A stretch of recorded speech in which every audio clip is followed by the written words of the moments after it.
पाकिस्तान ने श्रीलंका को हराकर जे वर्धन ट्रॉफी जीत ली। नेशनल एमेच्योर गोल्फ चैंपियनशिप के पहले रोज पाकिस्तान ने फातिहाना आगाज करते हुए श्रीलंका को हराकर जे वर्धन ट्रॉफी जीत ली। लाहौर जिमखाना में खेली जा रही चैंपियनशिप में पाकिस्तान और श्रीलंका के गोल्फर्स के दरमियान जे वर्धन ट्रॉफी खेली। जे वर्धन ट्रॉफी के लिए 18 होल के मैच में मुकाबला हुआ। मैच में पाकिस्तान के सलमान जंगीर ने 72 और कासिम अली खान ने 76 स्कोर किया।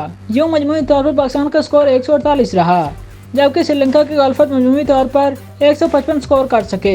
यूं पाकिस्तान ने 7 पॉइंट्स के फर्क से जे वर्धन ट्रॉफी अपने नाम की। यह रवायती तौर पर पाकिस्तान और श्रीलंका के मोबाइल गोल्फ के मैदान में होने वाला सबसे पुराना मुकाबला है।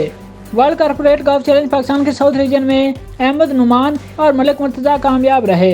मर्दों के पहले राउंड में भी पाकिस्तानी खिलाड़ी छाए रहे।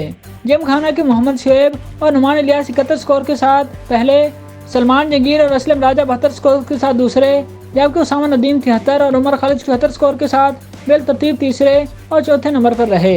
गैर मुल्की खिलाड़ियों में श्रीलंका के चलिथा पशपिका 76 स्कोर के साथ 13वें, जबकि चनाका परेरा 77 स्कोर के साथ 21वें नंबर पर हैं। इवेंट में मजमूई तौर पर मुल्क भर से 80 गोल्फर्स हिस्सा ले रहे हैं।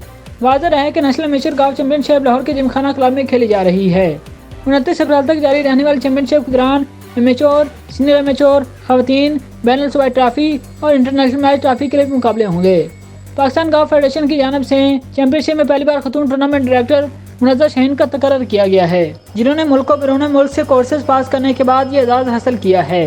इनका कहना था कि मुल्क की तारीख में पहली बार इतने बड़े टूर्नामेंट के लिए किसी खतून को डायरेक्टर मुकर्रर करना मेरे साथ साथ तमाम खवातीन गोल्फर्स के लिए भी एजाज़ है, जिनके लिए खेल के साथ साथ रेफरी के शोबे में भी नए मौके पैदा होंगे। मुनज़्ज़र शाहीन ने खवातीन की सलाहियतों पर एतबार करने पर पाकिस्तान गोल्फ फेडरेशन का शुक्रिया अदा किया और उम्मीद जाहिर की कि इनके बाद मज़ीद खवातीन भी इस शोबे में पाकिस्तान का नाम रोशन करेंगी।